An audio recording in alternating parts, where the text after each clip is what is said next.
तो friends, welcome to my YouTube channel. आज का हमारा टॉपिक है थ्योरी ऑफ डिमांड।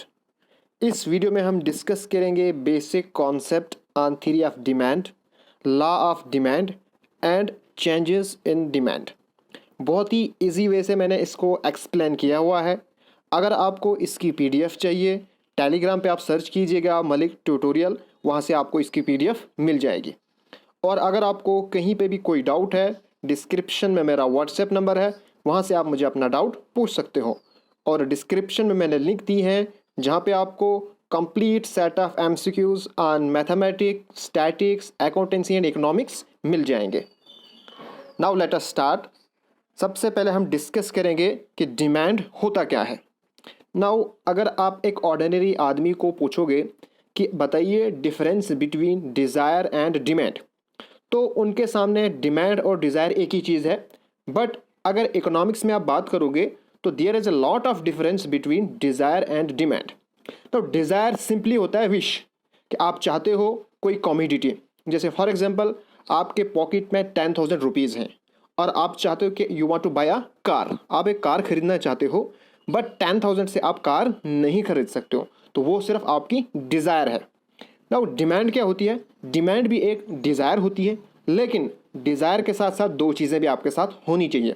एक तो आपके अंदर उतनी कैपेबिलिटी होनी चाहिए कि आप उस डिज़ायर को फुलफ़िल करो, ओके। और तीसरी चीज़ होनी चाहिए विलिंगनेस, ठीक है। आपके पास पैसे भी हैं, आप गाड़ी भी खरीदना चाहते हो, बट आप पैसा खर्च नहीं करना चाहते हो, तो उसको भी हम डिमांड नहीं कहेंगे। इसलिए मैंने यहाँ पे लिखा हुआ है, demand for a commodity is the quantity which a consumer is willing to buy. जो एक कंज्यूमर खरीदना चाहता है, विलिंग है, एट अ पर्टिकुलर प्राइसेस, जो उसकी गिवन प्राइसेस हैं, ओके। उस पर्टिकुलर टाइम पे जो उसकी गिवन प्राइसेस हैं, उस चीज़ पे अगर वो विलिंग है, तो दिस इज कॉल्ड डिमांड। या मैंने सिंपल वर्ड्स मैंने डिस्कस किया है, demand refers to desire. Demand भी एक डिज़ायर होती है किसी कमोडिटी को खरीदने की, किसी गुड्स को खरीदने की, लेकिन उसके साथ साथ सफिशिएंट परचेजिंग पावर भी होनी चाहिए, ठीक है। मतलब आपके पास उतने पैसे भी होने चाहिए और फिर विलिंगनेस भी होनी चाहिए, आप उनको खर्च भी करने चाहिए, तब जाके वो डिज़ायर क्या बनेगी? डिमांड बन जाएगी, ओके। तो this is the basic concept on demand. Next हमारे पास आता है demand and quantity demanded of a commodity.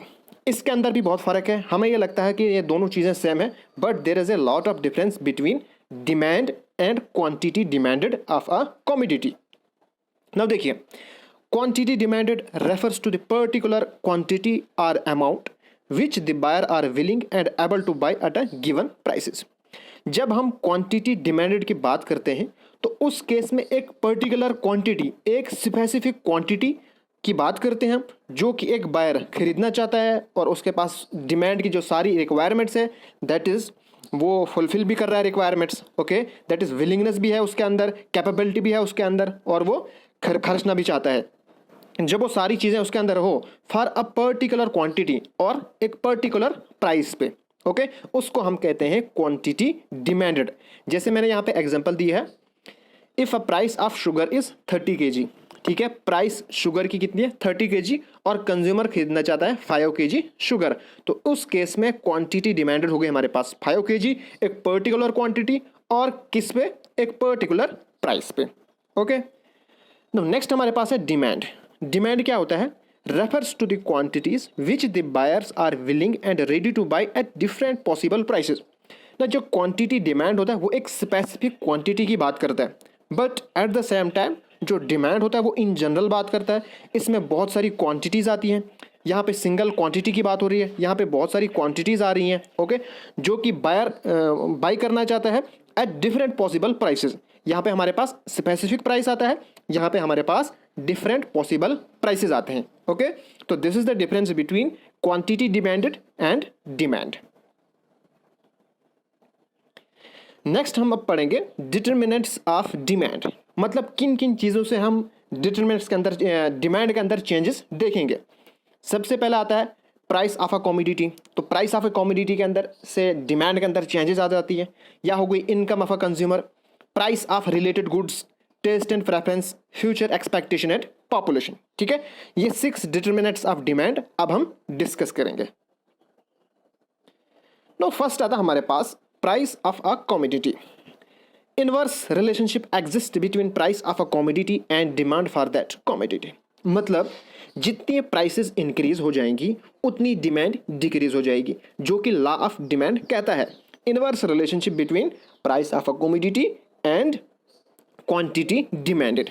ठीक है, जैसे मैंने यहाँ पे डायग्रामेटिकली समझाया है कि प्राइस जो है वो इंक्रीज हो रही है और उस गुड्स की डिमांड डिक्रीज हो रही है। ओके, जब यहाँ पे प्राइस कम हो जाएगी तो डिमांड क्या हो जाएगी, इंक्रीज हो जाएगी। ओके, यहाँ पे मैंने फिर टेबल के अंदर समझाया है, पहले प्राइस थी 1 तो वो 50 यूनिट डिमांड कर रहा है, फिर इंक्रीज हो गई 2 पे तो इसने 42 किया। इसी तरह से जब प्राइस 5 हो गई तो उसने सिर्फ 10 यूनिट्स डिमांड किए। ओके, और यहाँ पे टेबल पे देखिए, पहले हमारे पास प्राइस थी 2, P2 थी। ठीक है, तो उस टाइम पे डिमांड हो रही थी Q2। जब ये इंक्रीज होकर P1 हो गई तो हमारे पास डिमांड हो गई Q1। Okay, that is come हो गई, पहले थी इतनी डिमांड कर रहा था वो। ठीक है, अब सिर्फ इतनी कर रहा है। यहाँ पे प्राइसेस पहले इतनी थी, अब यहाँ से इतनी हो गई। इसका मतलब है कि there is always inverse relationship between price of a commodity and demand for a commodity. तो प्राइस डिटरमाइन करता है डिमांड को। ये था हमारे पास first determinant of demand. Next हमारे पास है प्राइस ऑफ रिलेटेड गुड्स। ना रिलेटेड गुड्स होते हैं जो एक दूसरे के रिलेशन में हो। ठीक है, अब हमारे पास रिलेटेड गुड्स में 2 टाइप्स के गुड्स होते हैं, एक होता है सब्स्टिट्यूट गुड्स, एक होता है कंप्लीमेंट्री गुड्स। फ्रेंड्स, बहुत ही इंपॉर्टेंट टॉपिक है। अगर आपको कहीं पे भी कोई डाउट है, डिस्क्रिप्शन में मेरा व्हाट्सएप नंबर है, वहां से मुझे आप पूछ सकते हो। और अगर इन नोट्स की PDF चाहिए तो टेलीग्राम से भी मिल सकती है, बिकॉज ये बहुत ही ईजी लैंग्वेज में मैंने डिस्कस किए हैं।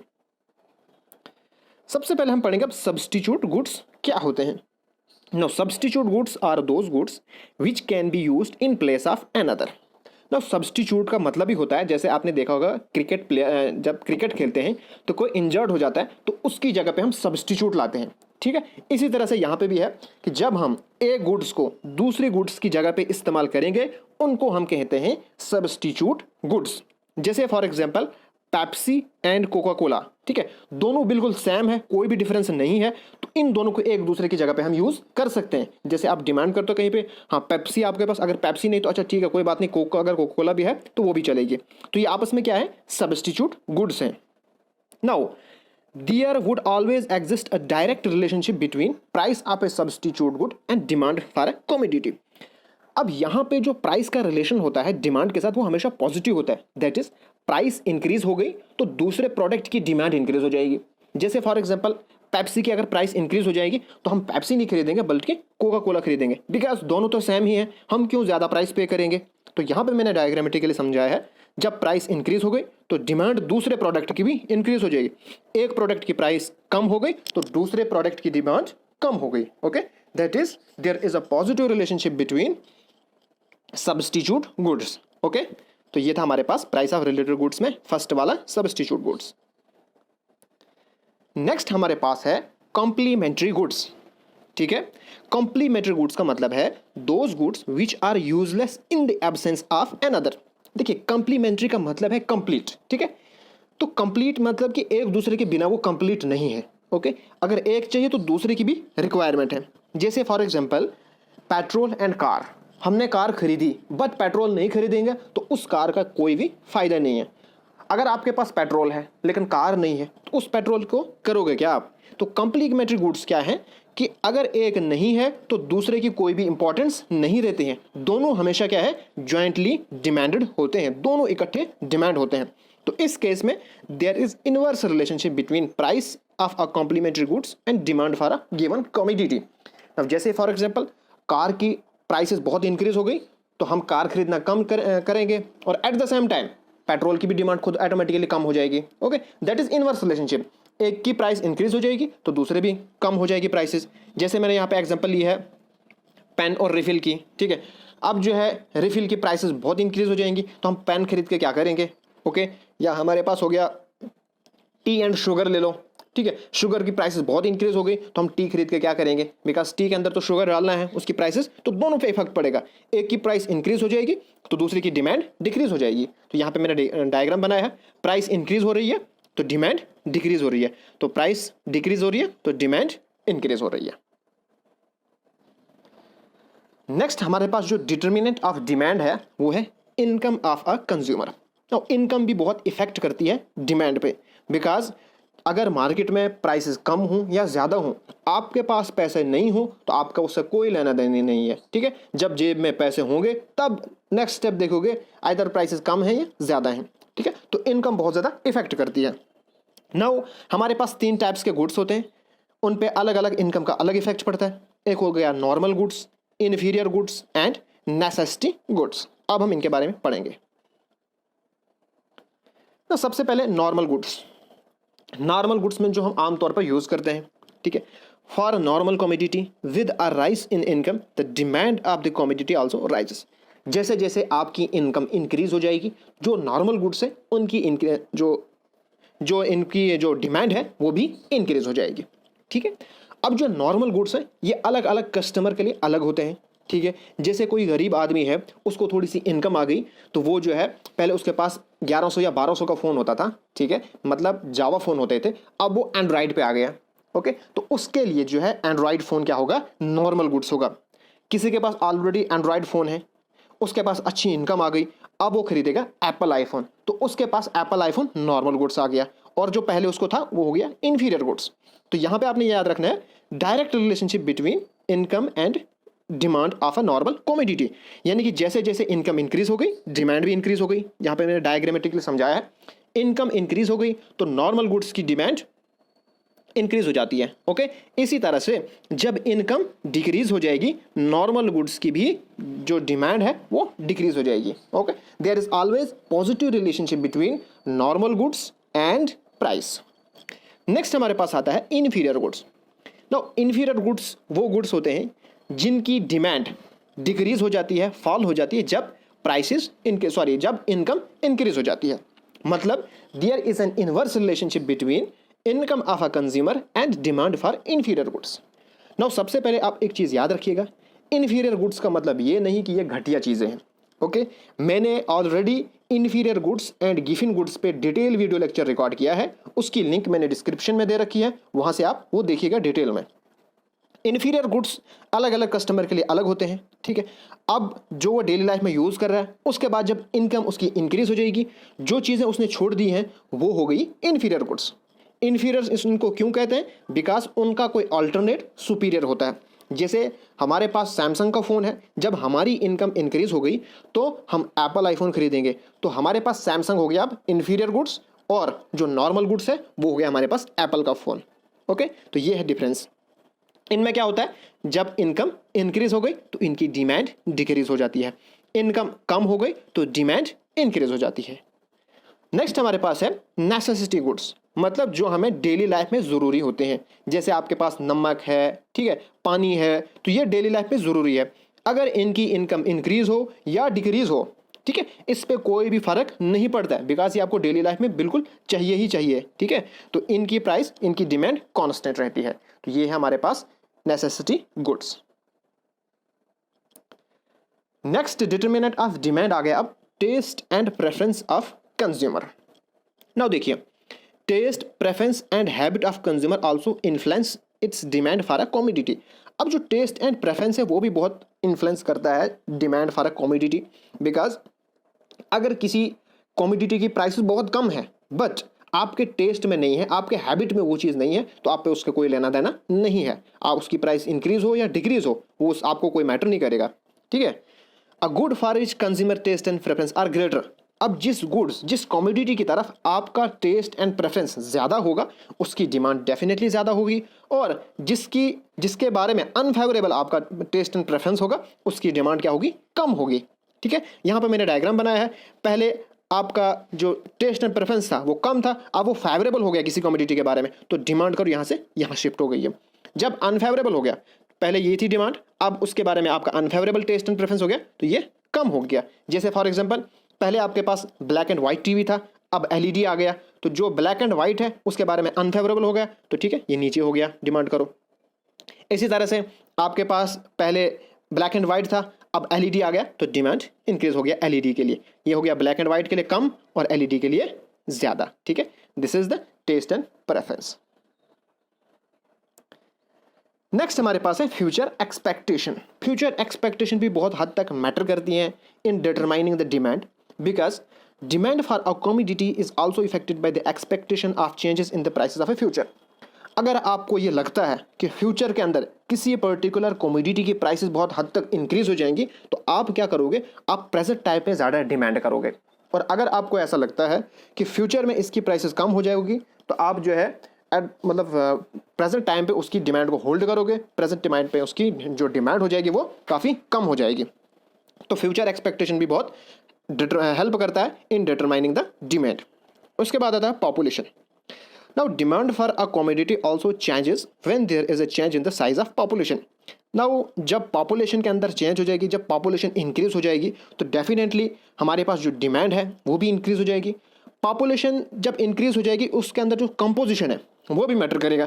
जैसे फॉर एग्जांपल अगर ज़्यादा वुमेन हमारे पॉपुलेशन के अंदर है, तो वुमेन्स के जो प्रोडक्ट हैं वो ज़्यादा, उनकी डिमांड ज़्यादा इंक्रीज हो जाएंगी। अगर बच्चे ज़्यादा हैं, तो जो टॉयज़ हैं, टायर साइकिल्स है, उनका जो बेबी फूड है, ठीक है, उनकी डिमांड ज़्यादा हो जाएगी। पॉपुलेशन पे मैटर करता है, और पॉपुलेशन का साइज एंड कंपोजिशन, ठीक है, आइदर मेल ज़्यादा है, फीमेल ज़्यादा है, बच्चा ज़्यादा है, वो भी मैटर करता है इन डिटरमाइनिंग द डिमांड। तो फ्रेंड्स, ये थे हमारे पास डिटर्मिनेंट्स ऑफ डिमांड, जिनसे डिमांड चेंज हो जाती है। अब देखिए, जो हमने डिटर्मिनेंट्स ऑफ डिमांड डिस्कस किए हैं, उसके बाद आता है हमारे पास फंक्शन, डिमांड फंक्शन, ठीक है। Demand function relationship between the demand for a commodity and various determinants. अब जो डिमांड फंक्शन है, ये डिस्कस करता है relationship between, this is the functional relationship between demand for a commodity and various determinants. जो अभी हमने 6 डिटर्मिनेंट्स पढ़े, उनके बीच में और डिमांड फॉर कमोडिटी के बीच में जो रिलेशनशिप हो गया, जो फंक्शनल रिलेशनशिप हो गया, उसको कहते हैं हम डिमांड फंक्शन। अब डिमांड फंक्शन होता है इंडिविजुअल डिमांड फंक्शन और market demand function. Individual demand function होता है जो रिलेशनशिप शो करे various determinants of demand and demand for commodity, but individual level पे, ठीक है। तो इंडिविजुअल पे लेवल पे क्या क्या करेगी, price of related good, taste and preference किसी पर्टिकुलर इंडिविजुअल का, ठीक है, इनकम करेगी, और प्राइस ऑफ गिवन कमोडिटी। तो ये हो गए हमारे पास इंडिविजुअल डिमांड फंक्शन। फिर मार्केट डिमांड फंक्शन, जहाँ पे बहुत सारे कंज्यूमर, बहुत सारे बायर हों, वहाँ पे जो इंडिविजुअल डिमांड है वो सब तो करेंगे इफेक्ट। उसके साथ साथ में जो हम करेंगे वो करेंगे पॉपुलेशन साइज, ठीक है। पॉपुलेशन क्या साइज है और इनकम डिस्ट्रीब्यूशन क्या है, ठीक है। इनकम किस तरह से डिस्ट्रीब्यूट हो रही है, आइदर रिच को ज़्यादा मिल रही है, पुअर्स को ज़्यादा मिल रही है, यहाँ पे मैंने लिखा है, ठीक है। बाकी सब मैंने डिस्कस किए हैं। इनकम ऑफ डिस्ट्रीब्यूशन मैंने यहाँ पे डिस्कस किया है। जैसे market also influence by the change in the distribution of income in the society. अगर इनकम जो है इक्वली डिस्ट्रीब्यूट हो जाएगी पुअर्स एंड रिच में, तो उस केस में डिमांड ज़्यादा हो जाएगी। बट अगर अनइक्वल डिस्ट्रीब्यूशन होगा इनकम में, दैट इज रिचर को ज़्यादा मिलेगा और पुअर को कम मिलेगा, तो बहुत सारे पुअर ऐसे होंगे जो 3 टाइम का खाना भी नहीं खा पाएंगे, ठीक है। तो इसका मतलब क्या है कि वो डिमांड कम हो जाएगी, वो डिमांड प्रॉपरली नहीं करेंगे। तो जब इक्वल डिस्ट्रीब्यूशन होगा, तो उस केस में डिमांड इंक्रीज हो जाएगी। तो ये था हमारे पास individual demand function and market demand function. Next हमारे पास है अब डिमांड स्केड्यूल। और डिमांड स्केड्यूल क्या होता है, refers to the table or schedule which shows other thing remaining constant. अब जो ये अदर थिंग्स हैं, ये हैं determinants of demand other than prices, that is income, price of related good, population, ये सब चीज़ें हैं, ओके। तो जब भी आपके पास आप आएगा अदर थिंग्स रिमेनिंग कॉन्स्टेंट, आप ये समझिएगा कि जो बाकी डिटर्मिनेंट्स ऑफ डिमांड है उनको हम कांस्टेंट रख रहे हैं, ठीक है, उनको हम फिक्स रख रहे हैं। हम ये सपोज कर रहे हैं कि उनके अंदर कोई भी चेंज नहीं आ रही है, उनकी वजह से डिमांड में कोई भी चेंज नहीं आ रही है। जो डिमांड स्केड्यूल है वो एक टैबुलर रिप्रेजेंटेशन है, एक टैबुलर प्रेजेंटेशन है। टेबल के अंदर हम उसको प्रेजेंट करते हैं relationship between price and quantity demanded of a commodity, ठीक है। प्राइस और डिमांड के अंदर जो रिलेशनशिप है उसको हम टेबल के अंदर रिप्रेजेंट करते हैं, उसको हम कहते हैं डिमांड स्केड्यूल। जैसे मैंने यहाँ पे डिस्कस किया है individual demand schedule, that is जो कि अब इंडिविजुअल लेवल पे है, ठीक है। तो यहाँ पे मैंने डिस्कस किया है प्राइसेस ऑफ ए कमोडिटी, ठीक है। और जो एक इंडिविजुअल डिमांड कर रहा है, ठीक है, पहले 10 प्राइसेस थी, पहले वो 50 डिमांड कर रहा था, इसलिए जब 50 प्राइस होगी वो 10 डिमांड करने लगेगा। तो ये हमारे पास हो गया इंडिविजुअल डिमांड शेड्यूल। नेक्स्ट हमारे पास है मार्केट डिमांड स्केड्यूल। तो मार्केट डिमांड स्केड्यूल क्या है, tabular statement showing various quantities of commodity that all the consumers are willing to buy. अब इंडिविजुअल डिमांड स्केड्यूल में एक पर्टिकुलर इंडिविजुअल की बात हो रही थी, अब मार्केट डिमांड स्केड्यूल में बहुत सारे इंडिविजुअल की बात हो रही है, ठीक है। उनके जो डिमांड फॉर ए कमोडिटी और प्राइस के बीच में रिलेशनशिप है, ठीक है, वो डिस्कस कर रहे हैं। जैसे मैंने यहाँ पे लिखा DM, that is demand for commodity by lot of consumers. तो फिर मैंने यहाँ पे एक लिया है demand for commodity for A, फिर यहाँ पे B, इस तरह बहुत सारे हैं। तो A की हाउस होल्ड की डिमांड अलग है, फिर B की अलग है। तो मार्केट डिमांड में क्या करते हैं, इन सब को प्लस करते हैं। जैसे 50 तो 60, तो 50 + 60 110 है। तो मार्केट डिमांड स्केड्यूल है, ये जितने भी कंज्यूमर, ठीक है, जितने भी कंज्यूमर विलिंग है खरीदने के लिए एट डिफरेंट पॉसिबल प्राइसेस, तो उन सब की डिमांड को इकट्ठा करते हैं। उन सब का जो रिलेशनशिप होता है प्राइसेस एंड क्वांटिटी डिमांड के बीच में, उनको प्लस करके प्रेजेंट करता है, उसको हम कहते हैं मार्केट डिमांड स्केड्यूल। नेक्स्ट हमारे पास आता है डिमांड करो। नाउ जो हमने अभी पढ़ा individual demand schedule and market demand schedule, उसकी ग्राफिकल रिप्रेजेंटेशन करो के अंदर जो प्रेजेंटेशन होती है, ठीक है, उसकी जो पिक्चर हम ड्रा करते हैं उसको कहते हैं हम डिमांड करो। इंडिविजुअल की जब बात करेंगे तो इंडिविजुअल डिमांड करो, जब इंडिविजुअल डिमांड स्केड्यूल को हम ग्राफिकल प्रेजेंटेशन देंगे तो उसको हम कहेंगे इंडिविजुअल डिमांड करो, और मार्केट डिमांड करो होगा graphical presentation of market demand schedule. यहाँ पे मैंने ड्रा किया है, ये एक पर्टिकुलर इंडिविजुअल डिमांड करो है, ठीक है। यहाँ पे हमारे पास नेगेटिव स्लोप है, देखिए नीचे के लिए हमारे पास स्लोप है, क्यों है, because there is an inverse relationship between prices and quantity demanded. यहाँ पे हमने 2 कंज्यूमर का लिया है, ठीक है, 2 कस्टमर का लिया है, फिर इनकी प्लस हुई है यहाँ पे इसमें, तो ये हमारे पास होगी मार्केट डिमांड करो। इसको हम अभी डिटेल में पढ़ेंगे लॉ ऑफ डिमांड में। अब देखिए यहाँ पे law of demand, law of demand express a relationship between the quantity demanded and its prices। law of demand क्या करता है, एक्सप्रेस करता है relationship between quantity demanded and price. इसको हम डिफाइन करेंगे मार्शल के वर्ड्स में, बिकॉज मार्शल ने लॉ ऑफ डिमांड दिया था एंड लॉ ऑफ सप्लाई दिया था। The amount demanded increases with fall in prices and diminishes with rise in prices.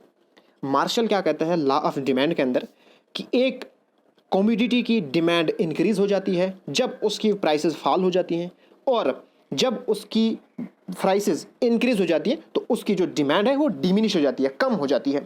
जैसे मैंने यहाँ पे टेबल के अंदर डिस्कस किया हुआ है, जब हमारे पास प्राइसेस 5 थी तो वो 100 यूनिट्स डिमांड कर रहा था। जब प्राइसेस गिर के 1 पे आ गई, ठीक है, तो वो अब डिमांड करने लगा 600 यूनिट। मीन्स प्राइसेस कम हो गई तो जो डिमांड थी वो इंक्रीज हो गई। इसको आप अगर इन्वर्सली लोगे, पहले प्राइस 1 थी तो 600 यूनिट वो डिमांड कर रहा था, अब 1 से प्राइस इंक्रीज हो गई 5 तक, तो उसकी जो डिमांड थी वो डिक्रीज हो गई 600 से लेके 100 तक, ठीक है। तो there is inverse relationship between price and demand. जैसे यहाँ पे मैंने डिस्कस किया है, पहले प्राइसेस जो वाई एक्सिस है वहाँ पे मैंने प्राइसेस को लिखा है, और जो एक्स एक्सिस है उसको मैंने क्या करा है, क्वांटिटी डिमांडेड लिखा है, ठीक है। तो देखिए पहले प्राइसेस 5 थी, ठीक, तो हमारे पास डिमांड कितनी थी, 100 थी। उसके बाद प्राइसेस 4 हो गई, हमारे पास डिमांड हो गई 200। इसी तरह से जब 1 हो गई तो हमारे पास कितनी हो गई, 600 हो गई हमारे पास डिमांड। उसके बाद जो ये पॉइंट्स हैं इन सब को मैंने ज्वाइन किया, तो ये ऐसे हो गई नीचे की तरफ, स्लोप हो गया इस डिमांड करो का। तो अगर आपको कोई पूछेगा कि डिमांड करो का स्लोप कैसे होता है, आपने लिखना है downward slope from left to right. देखिए लेफ्ट से स्टार्ट हो रही है राइट की तरफ, ओके। और दूसरा होगा इसका स्लोप कैसा होता है, इसका स्लोप होता है नेगेटिव स्लोप। अब ये नेगेटिव स्लोपिंग क्यों होता है, because there is an inverse relationship between prices and quantity demanded. ये अक्सर एग्जामिनेशन में पूछा जाता है, इसको आप याद रखिएगा।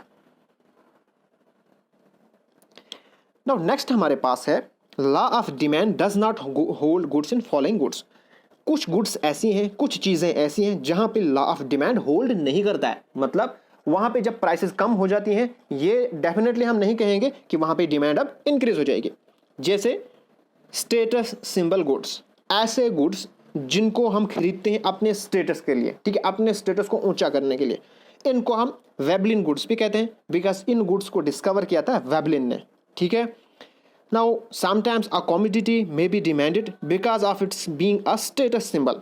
उसको हम इसलिए डिमांड करते हैं बिकॉज हम खुद को एक सुपीरियर समझते हैं। जैसे डायमंड ज्वेलरीज हो गया, कॉस्टली वर्क्स हो गया, कारपेट हो गया, परफ्यूम हो गया, ठीक है, गोल्ड हो गया, इन सब चीज़ों को हम इसलिए डिमांड करते हैं बिकॉज हम अपनी प्रेस्टेज को शो करना चाहते हैं, ठीक है, कि हम एक अमीर आदमी हैं, हम रिच आदमी हैं, ठीक है। तो उनकी डिमांड इसलिए होती है।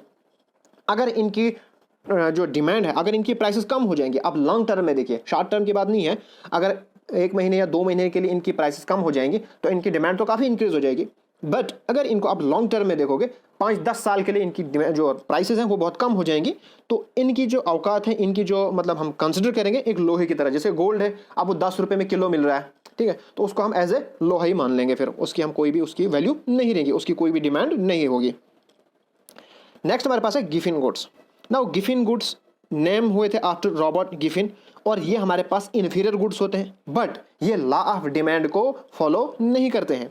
मींस हमारे पास जब इनके प्राइसेस इंक्रीज हो जाती है तो इनकी डिमांड भी इंक्रीज हो जाती है, ठीक है। मैंने डिटेल में डिस्कस किया है inferior goods versus Giffen goods, उसकी लिंक मैंने डिस्क्रिप्शन में दे रखी है, ठीक है। नब ये गुड्स ऐसे होते हैं, इनकी डिमांड जब इनकी प्राइसेस कम हो जाती हैं, ठीक है, तो ये डिमांड कम होते हैं, और इनकी प्राइसेस जब इंक्रीज हो जाती है, ओके, तो इनकी जो है डिमांड भी इंक्रीज हो जाती है। और इन पे नेगेटिव रिलेशनशिप होता है इनकम पे। जो हमारे पास प्राइसेस है वहां पे तो पॉजिटिव रिलेशनशिप होता है, लेकिन इनकम के साथ इनका क्या होता है, नेगेटिव रिलेशनशिप होता है। जैसे जैसे इनकम क्या हो गई, इंक्रीज हो गई, तो इनकी डिमांड डिक्रीज हो जाती है, ठीक है। और जब इंक्रीज जो इनकम है वो डिक्रीज हो जाती है तो इनकी डिमांड जो है वो ज्यादा हो जाती है। उसके बाद आता है नेसेसिटीज ऑफ लाइफ। जो डेली लाइफ में हम यूज करते हैं उन पे भी लॉ ऑफ डिमांड होल्ड नहीं करता है, ठीक है। जैसे फॉर एग्जाम्पल मेडिसिन हो गया, कुकिंग गैस हो गया, ठीक है, या साल्ट हो गया, ये सब चीज़ें डेली लाइफ में यूज़ हो जाती हैं, इन पे लॉ ऑफ डिमांड कोई इफेक्ट नहीं करता है। चाहे इनकी प्राइसेस इंक्रीज हो जाएं डिक्रीज हो जाएं, हमने तो इनको खरीदना है, because in order to survive, अगर जिंदा रहना है तो इनको हमें खरीदना पड़ेगा। नो गाइस, नेक्स्ट हमारे पास आता है चेंज इन डिमांड, ठीक है। अब डिमांड के अंदर चेंजेस, अब देखिए, change in demand are either caused by change in the prices of a commodity under consideration or by change in other factors affecting the demand। अब डिमांड के अंदर दो तरह से चेंजेस आ सकती हैं, या तो अदर डिटर्मिनेंट्स ऑफ डिमांड जो हमने पढ़ा प्राइसेस के अलावा, जैसे इनकम हो गया, फ्यूचर एक्सपेक्टेशन हो गया, प्राइस पॉपुलेशन हो गया, प्राइसेस ऑफ रिलेटेड गुड्स हो गया, उनसे चेंज हो सकती है, या प्राइस ऑफ कमोडिटी, उस पर्टिकुलर कमोडिटी की प्राइस से चेंज होगा। दैट इज दो चीज़ें हमारे पास है, तो इन दो को हम टेबल के अंदर शो करते हैं। जैसे चेंज इन डिमांड, जब हमारे पास प्राइसेस की वजह से चेंज होने लगे तो उसको हम कहते हैं वेरिएशन इन क्वांटिटी डिमांडेड, ठीक है। और अगर अदर डिटरमिनेंट के साथ चेंज हो गए, दैट इज प्राइसेस के अलावा बाकी डिटरमिनेंट्स से डिमांड के अंदर कोई भी चेंज आ गई, उसको हम कहते हैं change in the level of demand. और इस टाइप पे हमारे पास मूवमेंट अलोंग द डिमांड करो होता है, ठीक है। इसको मैं अभी अच्छे से समझाऊंगा आपको आगे डायग्रामेटिकली। और यहाँ पे होता है हमारे पास शिफ्ट इन डिमांड। जो चेंज इन डिमांड, जो वेरिएशन इन क्वांटिटी डिमांडेड होता है, ये होता है प्राइसेस की वजह से, ठीक है। और ये होता है change in factors other than prices, prices के अलावा जो भी हमारे पास फैक्टर्स हैं, जो भी डिटरमिनेंट्स ऑफ डिमांड है, उनकी वजह से चेंज हो जाता है। यहाँ पे हमारे पास change in demand, change in quantity demanded दो होते हैं, एक होता है extension in demand, contraction in demand. और change in level of demand में increase in demand and decrease in demand. अगर कभी कभी आपको क्वेश्चन आते हैं कि difference between extension in demand and increase in demand, हमें लगता है कि एक्सटेंशन भी इंक्रीज होता है तो ये दोनों सेम हो गए, but there is a lot of difference between extension in demand and increase in demand, ठीक है। जो एक्सटेंशन इन डिमांड है ये किस वजह से चेंज हो रहा है, ये प्राइसेस की वजह से हो रहा है। और जो इंक्रीज इन डिमांड है ये किस वजह से हो रहा है, ये अदर फैक्टर की वजह से हो रहा है, ठीक है, that is other than prices. अब हम इनके बारे में डिटेल में डिस्कस करेंगे। सबसे पहले हम डिस्कस करेंगे वेरिएशन इन डिमांड और मूवमेंट अलोंग डिमांड करो। वेरिएशन इन डिमांड क्या होता है? Variation in demand is concerned with the law of demand. Variation demand just follow करता है लॉ ऑफ डिमांड को, जिसका मतलब ये है कि एक्सटेंशन या कॉन्ट्रैक्शन इन डिमांड किस वजह से होता है, वो होता है प्राइसेस की वजह से। Other thing remaining constant, same रहेंगी, कोई चेंजेस उसके अंदर हम नहीं लेंगे। When demand changes only due to change in prices, जब सिर्फ प्राइसेस की वजह से डिमांड चेंज हो जाती है, ठीक है, उसको हम कहते हैं चेंज इन क्वांटिटी डिमांडेड, ठीक है, या आप उसको कहोगे चेंज इन क्वांटिटी डिमांडेड, ठीक है, या आप उसको कहेंगे वेरिएशन इन डिमांड, ठीक है, या एक्सटेंशन और कॉन्ट्रैक्शन इन डिमांड, ओके। और इसको हम शो करते हैं movement from one point two another point along the same demand करो, एक ही डिमांड करो के अंदर, ठीक है, ये एक होगी तो एक ही डिमांड करो के अंदर हम शो करते हैं कि कितनी शिफ्ट हो गई। इसको मैं अभी अच्छे से हम समझाऊंगा आगे। उसके बाद आता है हमारे पास change in the level of demand और शिफ्ट इन डिमांड करो। जब हमारे पास demand of a commodity change हो जाती है due to change in factors other than prices. Prices के अलावा जितने भी डिटरमिनेंट्स ऑफ डिमांड है, जैसे इनकम हो गया, पॉपुलेशन हो गया, फ्यूचर एक्सपेक्टेशन हो गया, प्राइसेस ऑफ रिलेटेड गुड्स हो गया, उन वजह से जब चेंज इन डिमांड होता है तो उसको हम कहते हैं change in the level of demand. ठीक है, it is shown by upward और downward shift in the demand curve. यहाँ पे हमारे पास डिमांड करो शिफ्ट हो जाती है। जैसे पहले हम अगर ये डिमांड करो थी, अभी नेक्स्ट हो जाएगी, मतलब दूसरी डिमांड करो बनानी पड़ती है। पहले में जो वेरिएशन डिमांड में वहाँ पे एक ही डिमांड करो बनानी पड़ती है, लेकिन जब change in the level of demand होता है तो यहाँ पे हमें दो डिमांड करो बनानी पड़ती है। अब हम इनको डिटेल में डिस्कस करेंगे। सबसे पहले हम डिस्कस करेंगे एक्सपेंशन या एक्सटेंशन बोलोगे इन डिमांड, या हम इसको कहेंगे इंक्रीज इन क्वांटिटी डिमांडेड और डाउनवर्ड मोमेंट। नाउ ये होती है base of law of demand पे। जब अभी एक्सटेंशन है मींस डिमांड इंक्रीज हो जाएगी, क्वांटिटी डिमांडेड इंक्रीज हो जाएगा। Quantity demand of a commodity rises, ये राइज करता है due to fall in prices of a commodity, और जो अदर थिंग्स हैं वो कांस्टेंट रहेंगे।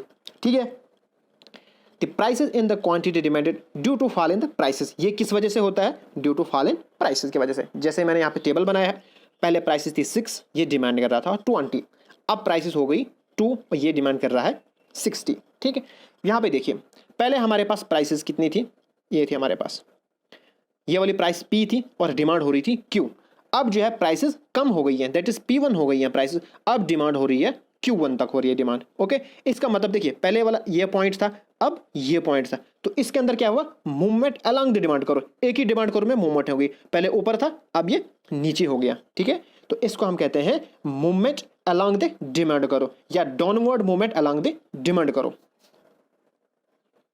नेक्स्ट हमारे पास है अब कॉन्ट्रैक्शन इन डिमांड। ठीक है, मींस कम हो जाएगी अब। It is on the basis of law of demand, ये भी लॉ ऑफ डिमांड के बेसिस पे है, और इसकी जो कमोडिटी फॉल हो जाती है, इसकी डिमांड फॉल हो जाती है, कम हो जाती है, because rises in the prices of a commodity, because price of a commodity क्या करती है? राइज करती है। ठीक है, ये किस वजह से होता है? सिर्फ और सिर्फ प्राइसेस की वजह से होता है। जैसे पहले प्राइसेस थी यहाँ पे 2 रुपीज़, ओके, और डिमांड हो रही थी 60 रुपये की। अब जो है प्राइसेस इंक्रीज हो गई है तो डिमांड जो है डिक्रीज हो गई है। यहाँ पे देखिए प्राइसेस पहले थी 2 रुपीज़, ठीक है, तो क्वांटिटी हो रही थी हमारे पास Q। ठीक, अब जो है प्राइसेस इंक्रीज हो गई है, P1 चली गई, तो यहाँ पे Q1 हो गई, डिमांड कम हो गई, तो चेंज इन डिमांड हो गया, कॉन्ट्रैक्शन इन डिमांड। यहाँ पे पहले बस ये हमारे पास पॉइंट था, अब ये हो गया। ठीक है, तो upward movement along the demand curve. जब एक्सपेंशन हो रहा था तो डाउनवर्ड था मूवमेंट। ठीक है, अब जो है कॉन्ट्रैक्शन हो रहा है डिमांड में तो अपवर्ड मूवमेंट। ये भी आपको याद रखना है, एग्जाम में पूछा जाता है कि अपवर्ड मूवमेंट में क्या होता है, कॉन्ट्रैक्शन होता है या ये होता है, मतलब एक्सटेंशन होता है। ठीक, तो आपको इसको याद रखना पड़ेगा। नेक्स्ट अब हमारे पास है शिफ्ट इन डिमांड करो। ठीक है, that is change in demand, जो कि अदर फैक्टर्स की वजह से हो रहा है।